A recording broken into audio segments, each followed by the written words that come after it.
Second chapter start किए थे, घनकोण पढ़ रहे थे, अभी वो पूरा नहीं हुआ है, थोड़ा सा घनकोण पे और है, उसको आज कंप्लीट करते हैं। देखिएगा, अगर मान लीजिए ये कोई पॉइंट था, इसको ओ मान लेते हैं, बात ना करें आप लोग, बोर्ड पर ध्यान दीजिएगा, घनकोण के बारे में बता रहे हैं। और इससे आर डिस्टेंस पर एक हम क्षेत्रफल लेंगे,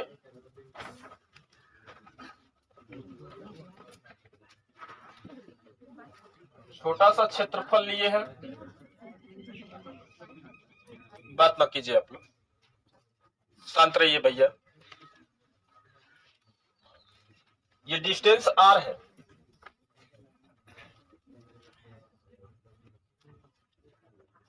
यहां एक छोटा सा क्षेत्रफल लिए हैं, ध्यान से समझिएगा। अगर इस आर को त्रिज्या बना करके पॉइंट ओ को सेंटर बना करके आप यहां एक गोला खींचिएगा, ठीक ना, तो ये गोले के पृष्ठ पर एक अनियमित आकार का टेढ़ा तिरछा हम एक क्षेत्रफल लिए, इस क्षेत्रफल को हम डीए मानते हैं। और हम आपको बताए थे, पढ़ाए थे पहले इस चैप्टर में, दूसरे चैप्टर में स्टार्ट किए तो बताए थे, क्षेत्रफल सदिश किसी भी समतल पृष्ठ के अभिलंबवत खींची गई रेखा ही उस समतल के क्षेत्रफल सदिश को प्रदर्शित करती है। अगर ये तिरछा क्षेत्रफल था, ऐसे है, ये ऐसे है, ठीक ना, तो इसका क्षेत्रफल सदिश हमको लिखना होगा, तो इसके अभिलंबवत हम क्या करेंगे, एक रेखा खींचेंगे, अभिलंबवत खींचेंगे, यानी कि ये वेक्टर डीए हो जाएगा। ये देखा जाए तो ये जो पॉइंट ओ माने थे, ये आर दूरी पर क्षेत्रफल डीए लिए थे, इस लाइन से ये कुछ ना कुछ एंगल बना रहा था, थीटा, ठीक। हम क्या करेंगे, इस क्षेत्रफल डीए का, इस क्षेत्रफल डीए का हम, जैसे आपको पता है, सुनिएगा, अगर मान लीजिए ये एक्स एक्सिस है, ये वाई है, आप यू एंगल, यू वेग से थीटा कोण पर किसी वस्तु को फेंकते हैं, तो ये परवलयाकार पथ पर आकर के गिरता है। मतलब क्या होता है कि वस्तु y दिशा में ऊपर की ओर भी गई है और x दिशा में आगे की ओर भी बढ़ी है, यानी कि ये दो दिशाओं में गति हो रहा था। इस गति को प्रक्षेप्य गति कहते हैं। यह एक प्रकार की समतल गति होती है। समतल इसलिए होता है क्योंकि ये x और y दोनों अक्षों पर होता है, ठीक ना, और x और y अक्ष पर जब दोनों पर गति होता है तो इस प्रकार की गति को हम समतल गति कहते हैं। यहाँ वेग तो इस डायरेक्शन में था, तो इसको ऊपर कौन लेके जा रहा था, और जब वेग इस डायरेक्शन में था तो इसको आगे कौन लेके जा रहा था। तो जरूरत पड़ने पर, वेग सदिश राशि है और जरूरत पड़ने पर ये अपना क्या करता है, वियोजन करता है। और वियोजन करने का तरीका आपको सिखाए कि थीटा के सामने लंब खींचेंगे, लंब आधार के साथ 90 डिग्री का एंगल बनाता है, तो ये आधार हो गया, आधार में cos थीटा आता है, वियोजन करना था u का, तो u cos थीटा। लंब के समांतर ये रेखा खींची गई है, लंब में साइन थीटा आता है, वियोजन u का करना था, तो u साइन थीटा। यानी कि अब देखने पे लग रहा था कि ये u साइन थीटा वेग का एक पार्ट, ये अपने आप को दो पार्ट में तोड़ा, एक पार्ट u साइन थीटा इसको धीरे धीरे ऊपर की ओर लेके जा रहा था और u cos थीटा इसको लगातार आगे की ओर लेके जा रहा था। ये दोनों गतियां मिलकर के इसको समतल गति पर गति कराई है, अर्थात ये समतली गति हो गया, प्रक्षेप्य गति हो गया। वैसे यहाँ क्षेत्रफल जो डीए है ये थीटा कोण पर लगा हुआ था, तो हम इस क्षेत्रफल का क्षेत्रफल सदिश निकालेंगे और इसका वियोजन करेंगे। वियोजन करेंगे तो अगर सुनिए, वियोजन करेंगे तो थोड़ा सा टेक्निक है यहाँ। अगर आप यहाँ एक, अगर इसको आप ढक देते हैं और यहाँ से बाहर से आप इस पर टार्च जला के प्रकाश भेजेंगे तो इतना दूर इसका क्या बनेगा, छाया बनेगा। वो छाया कुछ ऐसे बनेगा,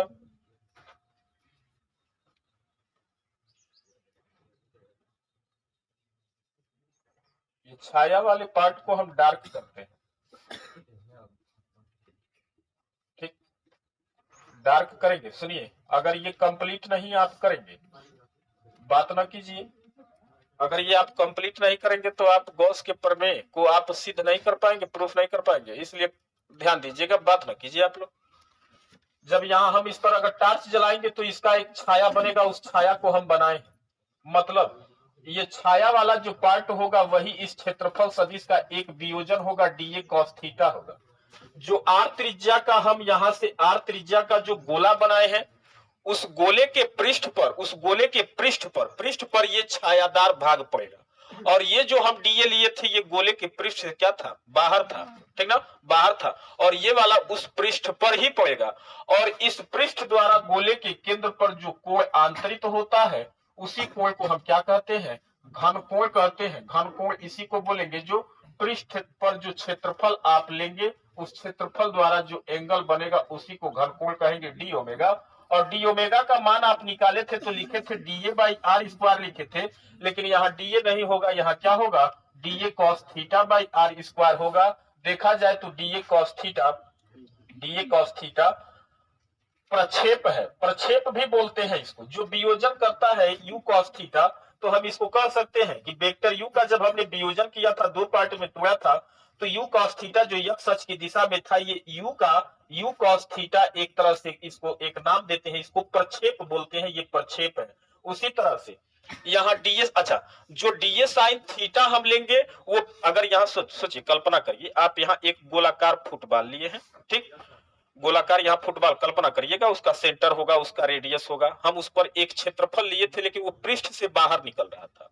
तो हमने क्या किया, उस पृष्ठ से बाहर निकल रहा था, कुछ एंगल पर ये बाहर निकला हुआ है, पृष्ठ से बाहर है, तो हमने इसका वियोजन किया है, तो एक वियोजन डीए cos थीटा हो जाएगा और एक वियोजन d A sin theta. D A sin theta जो होगा वो गोलाकार पृष्ठ के ऊपर खड़ा रहेगा, और जो डीए cos थीटा होगा वो इसी पृष्ठ पर चिपका रहेगा, और उस पृष्ठ पर जब चिपका रहेगा तो उसको ले जाकर के आप सेंटर से मिलाएंगे, ठीक ना, तो वो कुछ एंगल बनाएगा, उसी को घनकोण कहेंगे। यानी कि ये डीए cos थीटा बाई, जब आप पिछले लेक्चर में डीए लिखे थे वो डीए नहीं रह जाएगा, अब डीए cos थीटा हो जाएगा, तो dA cos theta by r square लिखेंगे।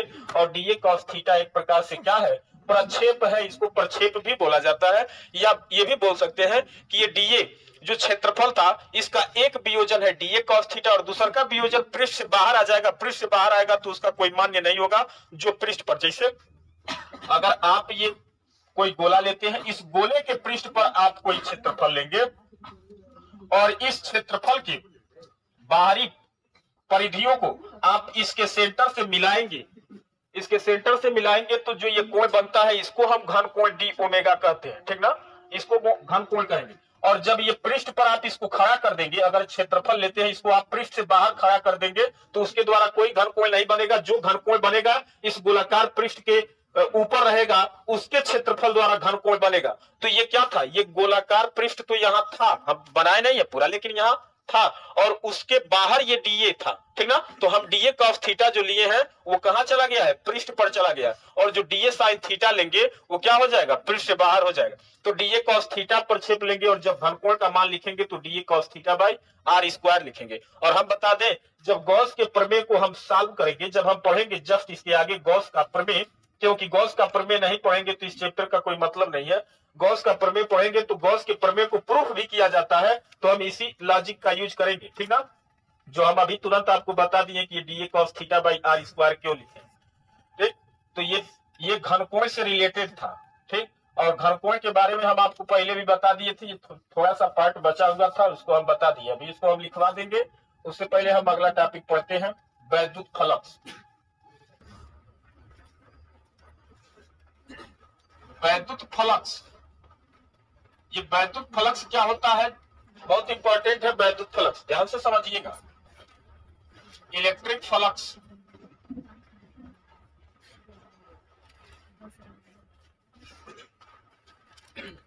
देखिएगा अगर हम यहां किसी स्पेस में वैद्युत क्षेत्र लेते हैं, वैद्युत क्षेत्र है, इस वैद्युत क्षेत्र में हम, सुनिएगा, इस वैद्युत क्षेत्र में हम एक काल्पनिक पृष्ठ लेते हैं, पृष्ठ यानी कि कोई एक तल लेते हैं, तल, हम अपने मन से कल्पना करके, ये वैद्युत क्षेत्र है, इसकी तीव्रता ई है, दिशा बना दिए हम, प्लस इधर प्लस होगा इधर माइनस होगा, इससे पता चल रहा है कि धन आवेश से वैद्युत बल रेखाएं निकल करके ऋण आवेश की ओर जा रही हैं, तो वैद्युत फ्लक्स क्या होगा। तो अभी तो हम केवल वैद्युत क्षेत्र बनाए हैं किसी स्पेस में, ये एक समान वैद्युत क्षेत्र, कोई जरूरी नहीं है कि एक समान वैद्युत क्षेत्र हो, ये असमान वैद्युत क्षेत्र भी हो सकता है, और असमान वैद्युत क्षेत्र के लिए वैद्युत बल रेखाएं जो बनाते हैं, यहाँ तो आपको दिख रहा है कि एक ऐसा वैद्युत क्षेत्र है, एक समान वैद्युत क्षेत्र, क्योंकि हम बताए हैं कि एक समान वैद्युत क्षेत्र के लिए वैद्युत बल रेखाएं एक दूसरे से समान दूरी पर और एक दूसरे के समांतर होती हैं, तो उसको हम एक समान वैद्युत क्षेत्र बोलते हैं। इस वैद्युत क्षेत्र के अंदर हम एक अनियमित आकार का कोई काल्पनिक पृष्ठ लेते हैं, और पृष्ठ पर एक छोटा सा हम क्षेत्रफल लेते हैं, छोटा सा क्षेत्रफल, मान लीजिए ये छोटा सा क्षेत्रफल डीए है, जो हम ऐसा बनाए हैं कि ये आयताकार है या वर्गाकार है, ठीक। तो अगर पहले इस बात को, क्षेत्रफल वाली बात को आप रोकिएगा। ये एक समान वैद्युत क्षेत्र है, कोई जरूरी नहीं है कि एक समान वैद्युत क्षेत्र हो। इसके अंदर हम एक कोई पृष्ठ लिए, पृष्ठ है। अभी ये जैसे किसी अनियमित आकार का फटा हुआ कागज का ये एक पेज है, वो भी एक समतल की तरह व्यवहार करता है, ठीक ना। हम उसको इस वैद्युत क्षेत्र के अंदर रखे हैं। जितनी वैद्युत बल रेखाएं इस पृष्ठ से होकर के पार चली जाएंगी, उन्हीं वैद्युत बल रेखाओं को हम वैद्युत फ्लक्स कहते हैं। और इसका डिफिनेशन बोलते हैं तो क्या कहते हैं कि किसी वैद्युत क्षेत्र के भीतर रखे गए पृष्ठ से होकर गुजरने वाली वैद्युत बल रेखाओं की संख्या को वैद्युत फ्लक्स कहते हैं। वैद्युत क्षेत्र के भीतर रखे गए पृष्ठ से, किसी काल्पनिक पृष्ठ से होकर गुजरने वाली वैद्युत बल रेखाओं की संख्या को क्या कहते हैं? वैद्युत फ्लक्स कहते हैं। तो संख्या, अब हम काउंटिंग थोड़ी ना करेंगे कि 1 2 3 4 5 गो निकल रहा है तो वैद्युत फ्लक्स का मान 5 गो होगा, ऐसे नहीं। डिफिनेशन बोलते जरूर है कि वैद्युत बल रेखाओं की संख्या को वैद्युत फ्लक्स कहते हैं, लेकिन वैद्युत फ्लक्स का मान भी हम निकालते हैं। सुनिएगा, अभी एक बात आप लॉजिक समझिएगा। अगर कल्पना करिए आप थोड़े समय के लिए, यहाँ इस स्पेस में बहुत सारी वैद्युत बल रेखाएं हैं जो ऐसे ऐसे ये वैद्युत बल रेखाएं इस डायरेक्शन में, बहुत सारी वैद्युत बल रेखाएं हमारी ओर देखिए आप लोग, वैद्युत बल रेखाएं ऐसे निकल रही है। बात समझ रहे हैं? बहुत सारी वैद्युत बल रेखाएं हैं ऐसे समान दूरी पर बनी हुई है। अब हम यहाँ इतना स्पेस में बना नहीं सकते हैं, लेकिन आप थोड़े समय के लिए कल्पना करिएगा कि वैद्युत बल रेखाएं इधर है। काहे, क्या बात, किस बात का हलचल? और सुनिएगा, इस वैद्युत बल रेखा के अंदर, इस वैद्युत बल रेखा के अंदर अगर हम कोई पृष्ठ रखते हैं, ऐसे कोई पृष्ठ रखेंगे, तो ये वैद्युत बल रेखा इस पृष्ठ को पार करके, इस पृष्ठ को पार करके क्या करेंगी? बाहर निकलेंगी। जो वैद्युत बल रेखा इस पृष्ठ को पार करके बाहर निकलती है, उन वैद्युत बल रेखाओं की संख्या को क्या कहते हैं? वैद्युत फ्लक्स कहते हैं। बात समझ लीजिएगा, फिर से हम रिपीट कर रहे हैं। यहाँ बहुत सारी वैद्युत बल रेखाएं इस डायरेक्शन में होकर की जा रही है, ठीक, इधर से इधर जा रही है, जैसे बोर्ड पर बनाए हैं। और हम एक हाथ में ये जो कॉपी लिए हैं, हम एक पृष्ठ यहाँ लेकर के आते हैं, तो वैद्युत बल रेखाएं क्या करेंगे? इस पृष्ठ को भेद करके जो वैद्युत बल रेखाएं बाहर निकलती है, उसी को हम क्या कहेंगे? वैद्युत फ्लक्स कहेंगे। एक बात और सुन लीजिएगा, जब तक ये वैद्युत बल रेखाएं इस काल्पनिक पृष्ठ के बाहर है, तब तक इसको हम क्या कहेंगे? वैद्युत बल रेखा कहेंगे। और जैसे ही ये रेखाएं, वैद्युत बल रेखाएं इस पृष्ठ के पार होकर के निकल जाएंगी, उसी को हम तुरंत क्या कहेंगे? वैद्युत फ्लक्स कहेंगे। यानी कि एक लाइन का सिर्फ डिफिनेशन है, और डिफिनेशन बिल्कुल क्लियर है कि किसी वैद्युत क्षेत्र के भीतर लिए गए काल्पनिक पृष्ठ से, किसी वैद्युत क्षेत्र के भीतर लिए गए काल्पनिक पृष्ठ से होकर गुजरने वाली वैद्युत बल रेखाओं की संख्या को ही वैद्युत फ्लक्स कहते हैं। लेकिन हम संख्या, हम बोले कि अगर मान लीजिए यहाँ हम कोई पृष्ठ लिए हैं, यहाँ से देख रहे हैं कुछ वैद्युत बल रेखाएं निकल के जा रही, तो हम क्या इन वैद्युत बल रेखाओं की संख्या का काउंटिंग करेंगे? काउंटिंग करके हम वैद्युत फ्लक्स का मान नहीं निकालेंगे। तो वैद्युत फ्लक्स का मान कैसे निकलेगा, उसके लिए भी हम तरीका बताएंगे। लेकिन पहले आप डिफिनेशन याद रखिएगा कि किसी एक समान या असमान वैद्युत क्षेत्र के भीतर लिए गए काल्पनिक पृष्ठ से, वैद्युत क्षेत्र के भीतर लिए गए काल्पनिक पृष्ठ से, ये काल्पनिक पृष्ठ है, यहाँ पृष्ठ गए था, हम थोड़े समय के लिए मान लिए हैं, और अभी आपको बता रहे कि यहाँ बहुत सारी वैद्युत बल रेखाएं इस डायरेक्शन में निकल के आ रही थी। हम इसके अंदर एक पृष्ठ ऐसे ला करके रख देंगे, तो ये वैद्युत बल रेखाएं इसको क्या करेंगी? कुछ पार करके निकलेगी, कुछ ऊपर ऊपर और कुछ अगल बगल से निकल जाएगी। जो वैद्युत बल रेखाएं इस पृष्ठ से होकर के पार निकलेगी, उसी वैद्युत बल रेखाओं की संख्या को क्या कहेंगे? वैद्युत फ्लक्स कहेंगे। लेकिन आप काउंटिंग करके नहीं वैद्युत फ्लक्स का मान निकालेंगे। ठीक है, वैद्युत फ्लक्स का मान निकालने के लिए हम कुछ तरीका बता रहे हैं। तरीका देखिएगा, बोर्ड पर ध्यान से सुनिएगा। वैद्युत फ्लक्स कैसे निकालेंगे? मान लीजिए यहाँ हम थोड़े समय के लिए मान लेते हैं कि यहाँ पर कोई अनियमित आकार का, अनियमित ऐसे ये कोई अनियमित वैद्युत क्षेत्र है, इसके अंदर हम एक काल्पनिक पृष्ठ लिए। इस पृष्ठ पर हम एक पहले छोटा सा क्षेत्रफल लेंगे, चाहे ये आयताकार होगा चाहे वर्गाकार होगा। इसको हम क्षेत्रफल डीए मान के चलते हैं कि इसका जो क्षेत्रफल है वो डीए है। एक बात और ध्यान से सुनिएगा, ये जो भी अनियमित आकार का हम पृष्ठ लिए हैं, इसका टोटल क्षेत्रफल क्या था? ए था। और इस पर हम एक छोटा सा क्षेत्रफल क्या लिए हैं? डीए लिए। ये वैद्युत क्षेत्र की तीव्रता है, कैपिटल ई है। और यहाँ हम ऐसे वैद्युत क्षेत्र की तीव्रता लिए हैं कि जैसे लग रहा है कि ये असमान वैद्युत क्षेत्र है, एक समान नहीं है। अभी जस्ट इसके पहले हम एक समान बनाए थे, लेकिन ये असमान है। और देखिएगा हमें क्या करना है, अभी आप देखिए तो कहेंगे कि इस असमान वैद्युत क्षेत्र के अंदर ए क्षेत्रफल का कोई काल्पनिक पृष्ठ लिया गया है, तो इस पृष्ठ से होकर वैद्युत बल रेखाएं गुजरेगी, उन वैद्युत बल रेखाओं की संख्या को क्या कहेंगे, वैद्युत फ्लक्स कहेंगे। लेकिन हम वैद्युत फ्लक्स का मान ऐसे नहीं निकालेंगे, तो निकालेंगे कैसे, तो ध्यान से सुनिएगा, तरीका यही होगा निकालने का। अगर इसको आप निकालना नहीं सीखेंगे तो इस चैप्टर में एक भी टॉपिक क्लियर नहीं होगा। ध्यान से हमारी बात सुनिएगा, ये क्षेत्रफल था, इसका टोटल क्षेत्रफल ए मान लिए थे, हम इस पर एक छोटा सा क्षेत्रफल डीए लिए हैं, ठीक ना। और हम आपको क्षेत्रफल सदिश पढ़ाए हैं। क्षेत्रफल सदिश क्या होता है, अगर देखा जाए तो ये एक छोटा सा समतल दिख रहा है आपको, इस समतल के आप परपेंडिकुलर अभिलंबवत एक रेखा खींचेंगे तो किसी तल के अभिलंबवत खींची गई रेखा ही उस तल के क्षेत्रफल सदिश को प्रदर्शित करता है। तो डीए क्षेत्रफल था, तो क्षेत्रफल सदिश क्या होगा, तो इस छोटे से समतल के अभिलंबवत हम एक रेखा खींचे हैं जो इस छोटे से क्षेत्रफल के क्षेत्रफल सदिश को प्रदर्शित करेगा। अब देखा जाए तो उस क्षेत्रफल से कुछ न कुछ वैद्युत बल रेखाएं गुजर रही थी, और ये वैद्युत बल रेखा और क्षेत्रफल सदिश के बीच में हमको दिख रहा है कि कुछ कोण भी बन रहा था, जिसको हम थोड़े समय के लिए क्या मान लिए, थीटा मान लिए। अब सुनिएगा, हम संख्या गिन करके नहीं बता पाएंगे, डिफिनीशन जरूर बोला जाता है कि वैद्युत बल रेखाओं की संख्या को वैद्युत फ्लक्स कहेंगे जो पृष्ठ से पार होकर के जाएगा। तो हम संख्या काउंटिंग करके वैद्युत फ्लक्स का मान नहीं निकालेंगे, हम वैद्युत फ्लक्स को पहली बात बता दें तो फाई से प्रदर्शित करेंगे, फाई ई से वैद्युत फ्लक्स। सुनिएगा, अगर चुंबकीय फ्लक्स भी सेम पढ़ते हैं, जब 7वां चैप्टर हम मैग्नेट स्टार्ट करेंगे, चुंबकत्व स्टार्ट करेंगे, चुंबक वाला चैप्टर, तो वहां चुंबकीय फ्लक्स होता है, जैसे यहाँ वैद्युत फ्लक्स होता है वैसे वहां चुंबकीय फ्लक्स होता है, और उसको हम फाई बी से प्रदर्शित करते हैं।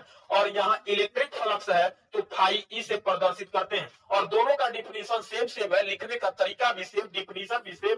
फर्क ये होता है कि प्रदर्शित करने के लिए इसको फाई से प्रदर्शित करेंगे और इसको फाई बी से प्रदर्शित करेंगे। यहाँ वैद्युत बल रेखाएं निकल करके आ रही थी, वहां चुंबकीय बल रेखाएं होती हैं। तो इसको अगर आप ढंग से कंप्लीट करेंगे तो वो टॉपिक चुंबक वाला वैसे ही कंप्लीट हो जाएगा, क्योंकि हम पढ़ाएंगे तो बताएंगे कि हम ये वैद्युत फ्लक्स में बताए थे, इसलिए अभी से कवर करते चलिए।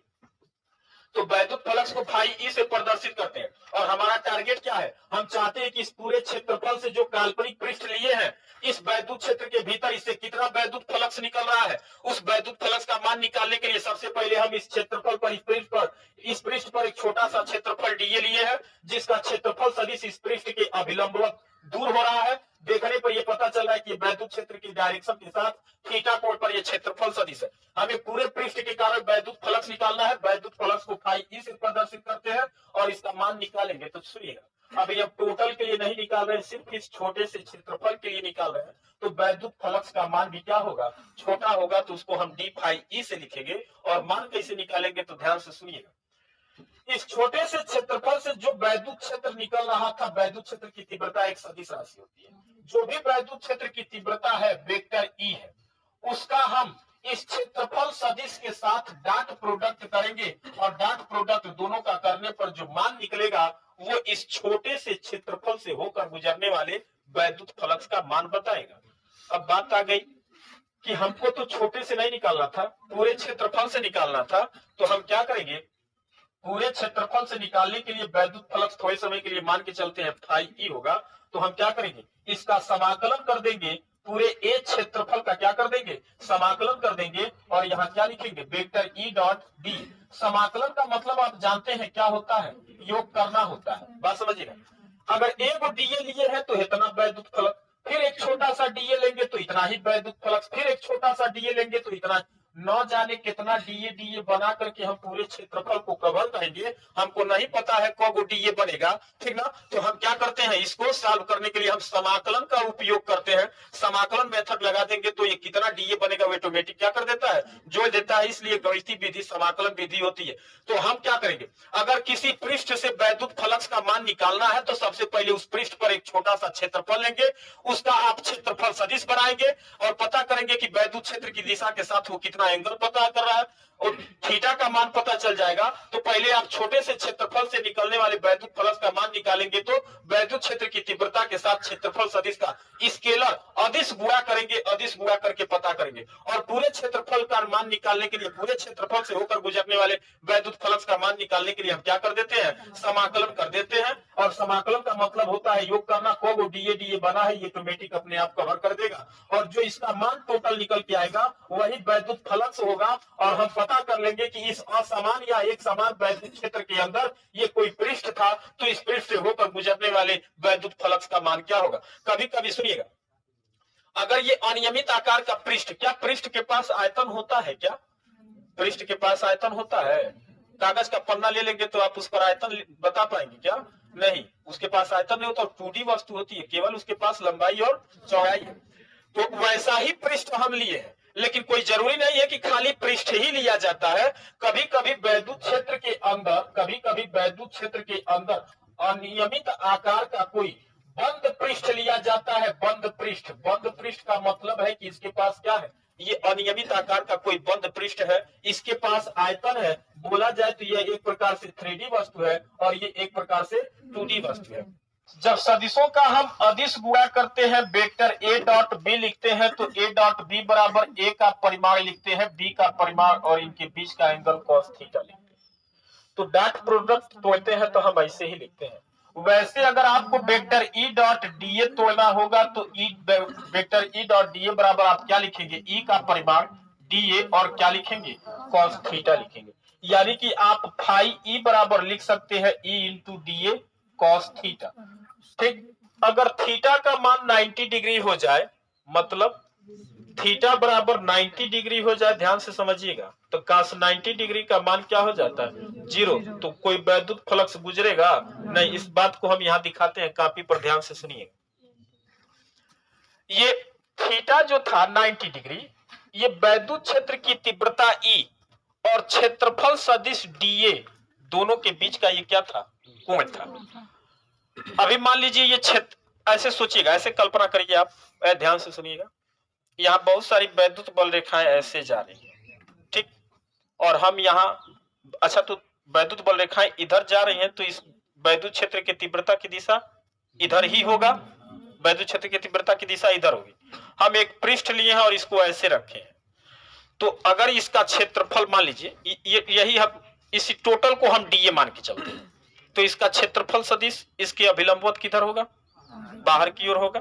तो ये हो गया वेक्टर डीए, और ये क्या था, देखा जाए तो ये क्या था, वैद्युत क्षेत्र की तीव्रता यानी कि ई का डायरेक्शन था।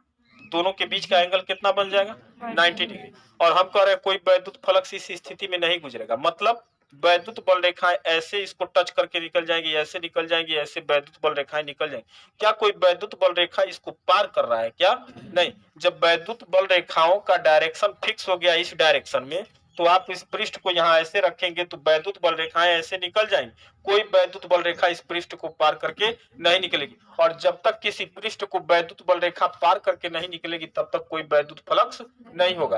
वैद्युत फ्लक्स तभी होगा जब वैद्युत बल रेखाएं किसी पृष्ठ को पार करके बाहर निकलेंगी तब। लेकिन अगर इसी कॉपी को आप घुमा करके ऐसे कर देंगे, तो वैद्युत क्षेत्र की तीव्रता का डायरेक्शन तो इधर था, इसका क्षेत्रफल सदिश अब किधर आ जाएगा, इधर ही आ जाएगा। यानी कि E और DA दोनों के बीच का एंगल कितना हो जाएगा, 0 डिग्री हो जाएगा। और cos 0 का मान कितना हो जाता है, 1। तब फाई E का मान कितना निकल के आएगा, E इंटू डी ए निकल के आएगा, तब वैद्युत फ्लक्स होगा। यानी कि अब आप सोचिए, जब इस कंडीशन में आप पृष्ठ रखे हैं तो वैद्युत बल रेखाएं हमको देख के ही पता चल रहा है कि ऐसे आएंगी और इसको पार करके ये वैद्युत बल रेखाएं क्या होंगी, बाहर निकलेंगी। तो जो वैद्युत बल रेखाएं पृष्ठ को भेद करके बाहर निकलती हैं, जब तक पृष्ठ के इस पार रहेगा तब तक वैद्युत फ्लक्स कहेंगे, और जैसे ही पृष्ठ को पार करके बाहर निकल जाएगा उसे वैद्युत फ्लक्स कहेंगे। और वैद्युत फ्लक्स का मान निकालने के लिए हम क्या करेंगे, उस पृष्ठ पर एक छोटा सा क्षेत्रफल सदिश लेंगे, उस क्षेत्रफल सदिश और उस क्षेत्रफल से होकर गुजरने वाले वैद्युत क्षेत्र का जब हम डॉट प्रोडक्ट अदिश गुणा करेंगे, तो उस छोटे से क्षेत्रफल से होकर गुजरने वाला वैद्युत फ्लक्स पता चलेगा। पूरे पृष्ठ से होकर गुजरने वाले वैद्युत फ्लक्स का मान निकालने के लिए हम उसी का क्या कर देंगे, समाकलन कर देंगे। अगर वैद्युत क्षेत्र के अंदर कोई बंद पृष्ठ है तो हम क्लोज इंटीग्रल लगाते हैं और कहते हैं कि ये बंद पृष्ठ का समाकलन है। यानी कि ये समझ जाएंगे हम फाई, ये क्लोज इंटीग्रल देख करके, कि यहाँ जो वैद्युत क्षेत्र के अंदर कोई पृष्ठ रखा गया था वो बंद पृष्ठ था, उसके पास आयतन था, वो कवर किया हुआ था आयतन, और वहां केवल क्या था, क्षेत्रफल था, उसमें आयतन नहीं था। तो ये दोनों के लिए सब, तो लॉजिक क्या होगा, वैद्युत फ्लक्स, अभी हम बोल रहे हैं, बार बार बोल रहे हैं कि पृष्ठ से होकर गुजरने वाली वैद्युत बल रेखाओं की संख्या को वैद्युत फ्लक्स कहते हैं।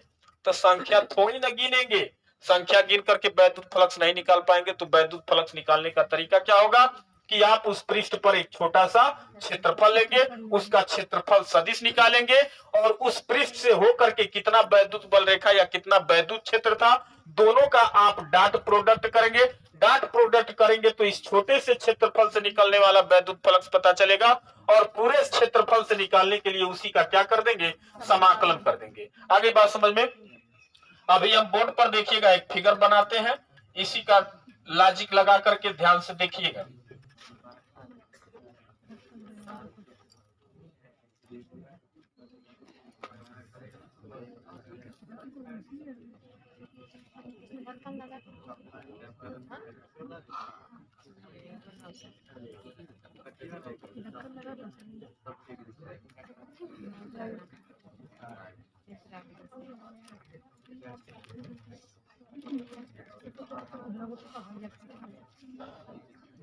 सुनिए, इधर देखिए आप लोग, अभी बताए कि डी फाई ई बराबर वेक्टर ई डॉट डी ए होता है। सुनिएगा, ध्यान से सुनिए हमारी बात। हम यहाँ कोई ऐसे एक प्लेन लिए हैं, हमारी बात समझ में, तो इस प्लेन का क्षेत्रफल सदिश क्या होगा, इसके अभिलंबवत ऊपर की ओर, तो इससे हम 90 डिग्री एंगल बना करके ऊपर क्षेत्रफल सदिश लिखते हैं। ये पूरा क्षेत्रफल अगर ए है तो इसको हम क्या लिखेंगे, वेक्टर ए लिखेंगे, जो इस समतल के साथ कितना डिग्री का एंगल बनाएगा, 90 डिग्री का एंगल बनाएगा। ये पृष्ठ ऐसे था, वैद्युत बल रेखाएं नीचे से निकल करके इसको पार करके ऊपर जा रही थी।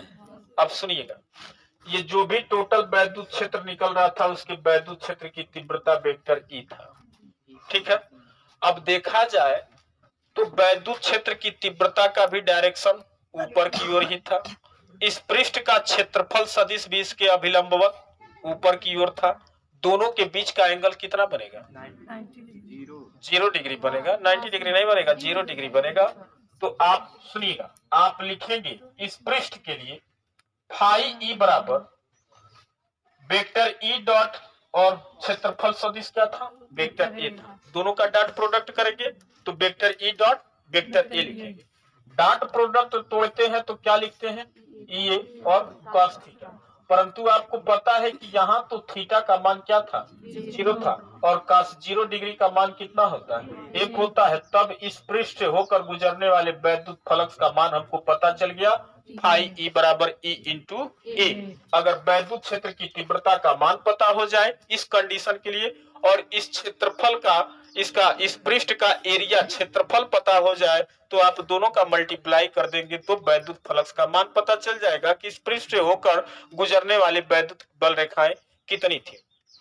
अगर कंडीशन यही है, ध्यान से सुनिएगा, यानी कि हम दूसरा कंडीशन बनाते हैं, ये पृष्ठ ऐसे ही है, अपनी ही जगह पे है, इसका क्षेत्रफल सदिश वेक्टर डी ए या वेक्टर ए इसके अभिलंबवत ऊपर की ओर 90 डिग्री का एंगल बना के जा रहा है। यानी कि ये पृष्ठ था, इसका क्षेत्रफल सदिश ऊपर की ओर।